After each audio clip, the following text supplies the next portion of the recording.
Hello po guys, continuation po ulit. Sana po matapos ko to para pagka in-upload ko sunod-sunod nyo po ulit mapanood. Tapusin nyo po sana guys, to God be the glory po ulit. Alay po natin ito sa ating Panginoon, sa kanilang mag-ama, na patuloy-tuloy nating pinapakita sa kanila na tayong lahat nagsisikap maglakap ng mga motivation na originated talaga sa kanyang mga motivation na galing sa kanyang love letter. Amen. To God be the glory po talaga. Sinasama ko po kayo sa ginagawa kong ganito na pag-aalay ko talaga higit kanino man sa kanilang mag-ama at sa inyo po na patuloy-tuloy na nanonood ng mga ganito kong content. Ito po ay pag-i-struggle natin. Ito po ay parang kasama sa pag-aalay o sacrifices natin na ipinapakita natin sa ating Panginoon na nagtitiwala tayo sa Kanya, na sinasaliksik natin talaga habang tayo malusog pa ang kanyang mga banal na gospel, ang kanyang mga banal na salita na sinisikap din nating isabuhay sa pang-araw-araw nating routine, sa kung ano mang meron tayo, sa kung ano mang status ng bawat isa sa atin. Amen.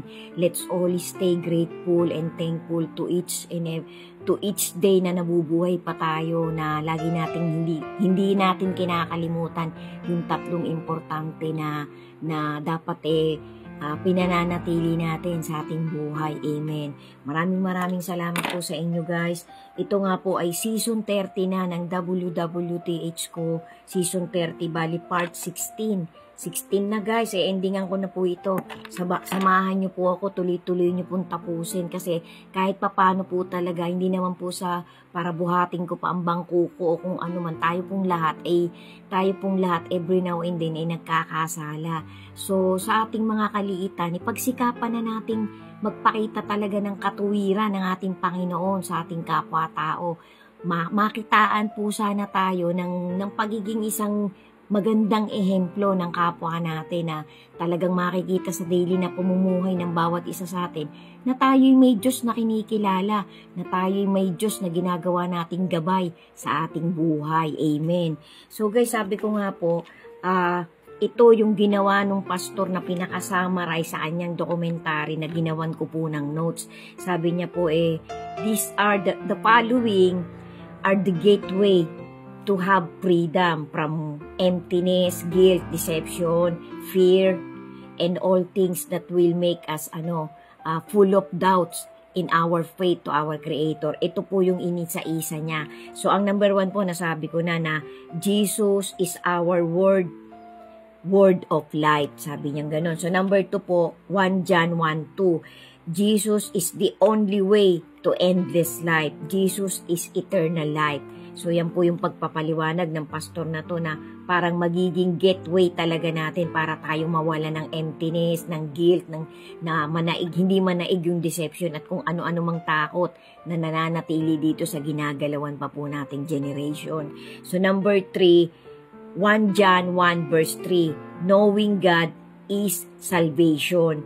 We have fellowship with God the Father, and God and His begotten Son. John 17 verse 3 and John 14 verse 21. So number 3 yan guys. Number 4, 1 John 1:4.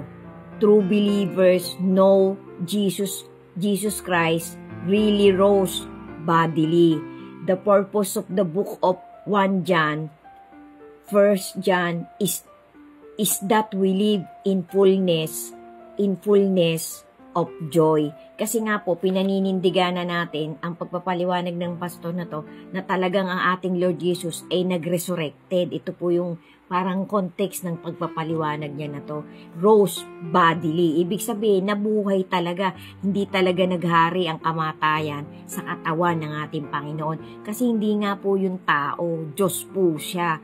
Yan po yung itatak natin talaga, hindi tao ang Panginoong Hesukristo. Siya po yung divine meron siyang divine power na galing talaga sa kanyang Father, sa ating God the Father, sa ating Diyos Ama. Amen. So number 5 po, 1 John verse 1, 1 John 1 verse 5 to 7. true believers walk in the light. We are called to walk in the light. Ibig sabihin, kung talagang tayo po tunay na believer na talagang nandun na tayo sa liwanag, hindi na tayo lumilis dun sa dilim. Yan po yung essence nitong itong context nitong 1 John 1 verse 5 to 7. So number 6 guys, 1 John 1 verse 8 to 10. True believers are once forgiven and constantly cleansed. We are to be confessing and being cleansed only when we are agree with God about our sin and see to it as he see it, can we be forgiven. 1 John 1:9. One of the results of studying confession and forgiveness is that we find that in most of the ways that we have been hurt. We hurt others. My pride maximizes others' faults and minimizes mine. This exercise will bring reality into focus. So, parang parang ang ibig sabihin po nito guys, ang pagbibigay ng paliwanag ng pastor na to, kailangan talaga aaminin natin, i-confess natin ang kasalanan natin sa harapan ng mag-ama ng ating Panginoon para lagi nating mararamdaman yung forgiveness ng ating Creator.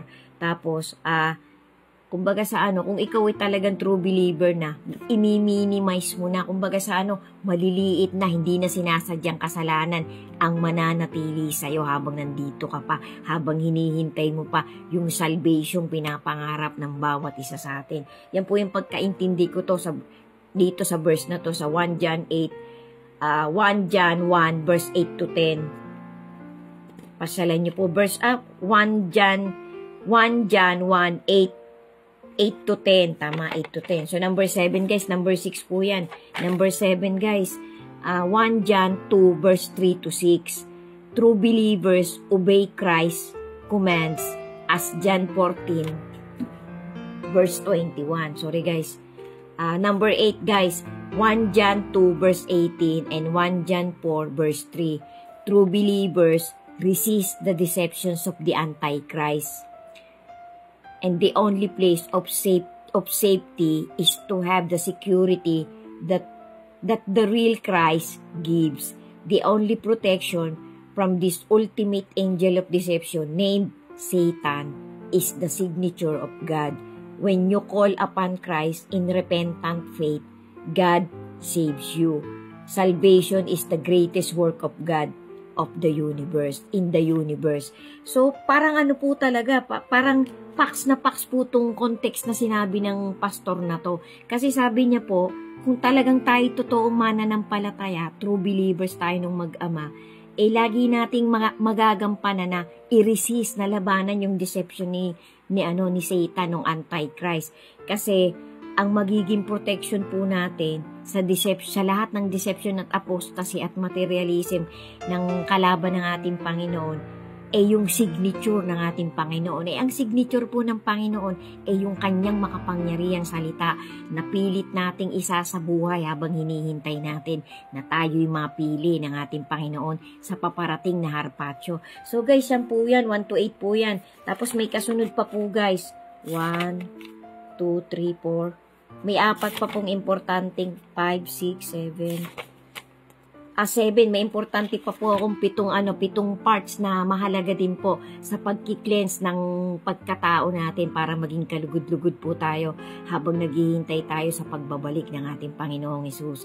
Amen. Sana po guys, nakakasunod talaga kayo sa akin. Subaybayan niyo po hanggang ending parts. Maraming salamat po. To God be the glory po. Ingat po tayo palagi at ipakita po natin sa mag-ama na talagang tayo'y nagki-cleanse na talagang tayo'y sumusunod na, naglalakad na sa trajectory nilang mag-ama. Amen.